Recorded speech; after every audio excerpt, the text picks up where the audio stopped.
আপনার সময় নেই নাকি আপনি সময় নষ্ট করছেন? আপনি কি প্রায় বলেন সময় নেই, কাল থেকে শুরু করব, আজ অনেক কাজ আছে, পরে করব, কিন্তু কখনো কি নিজেকে প্রশ্ন করেছেন সত্যিই কি আপনার সময় নেই নাকি আপনি সময় নষ্ট করছেন? একটু ভেবে দেখুন, দিনে সবার জন্যই 24 ঘন্টা। একজন সফল মানুষও 24 ঘন্টা পান, একজন ব্যর্থ মানুষও 24 ঘন্টা পান, একজন ছাত্র 24 ঘন্টা পায় এবং একজন ব্যবসায়ীও 24 ঘন্টা পায়। তাহলে পার্থক্যটা কোথায়? পার্থক্য হলো কে তার সময়কে কিভাবে ব্যয় করছে, কিভাবে ব্যবহার করছে। আমরা অনেক সময় বলি পড়াশোনার সময় পাই না, কিন্তু ঘন্টার পর ঘন্টা মোবাইল স্ক্রল করি।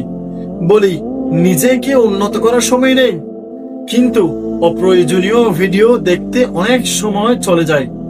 আমরা বলি নামাজ, বই পড়া কিংবা গুরুত্বপূর্ণ কাজের জন্য সময় পাই না, অথচ ছোট ছোট অপ্রয়োজনীয় কাজে দিনের অনেকটা সময় হারিয়ে ফেলি। মনে রাখবেন, সময় কখনো নষ্ট হয় না, নষ্ট হয় আমাদের ব্যবহার।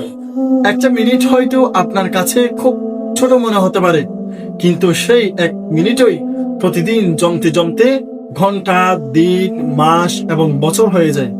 আপনি যদি প্রতিদিন মাত্র 30 মিনিটও নিজের গুরুত্বপূর্ণ কাজে দেন, কয়েক মাস পর দেখবেন আপনি আগের সেই মানুষটি নেই। আপনার জ্ঞান বেড়েছে, আপনার দক্ষতা বেড়েছে, আপনার আত্মবিশ্বাস বেড়েছে। তাই আজ থেকে সময় নেই এই কথাটা বলার আগে নিজেকে একটা প্রশ্ন করো, আমি কি সত্যি ব্যস্ত, নাকি আমি আমার সময়কে ভুল জায়গায় ব্যয় করছি? জীবনে সফল হতে সবসময় বেশি সময়ের প্রয়োজন হয় না।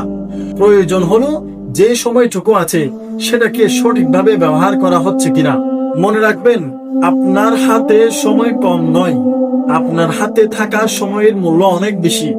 তাই সময় আসার অপেক্ষা করবেন না, সময়কে কাজে লাগান, কারণ সময় চলে গেলে তাকে আর ফিরিয়ে আনা যায় না।